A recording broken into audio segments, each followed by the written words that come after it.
ঘোড়ার শিক্ষা। অনেক দিন আগের কথা, বাংলাদেশের এক ছোট গ্রামে থাকত এক নামাজি ছেলে রুহুল।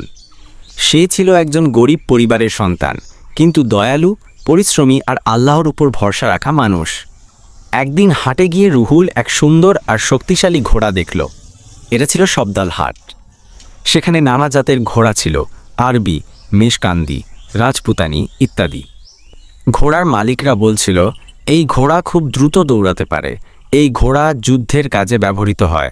আবার কেউ বলছিল, এই ঘোড়া বেশি দিন বাঁচে, যত্ন নিলে ৫০ বছর পর্যন্ত বাঁচে।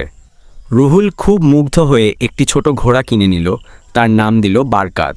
সে ঘোড়াটিকে দুধ, খৈল, ঘাস আর বিশুদ্ধ পানি দিত। বারকাত ঘোড়াটি ছিল শান্ত ও অনুগত। রুহুল প্রতিদিন ফজরের নামাজের পর ঘোড়াটিকে নিয়ে খোলা মাঠে বের হতো।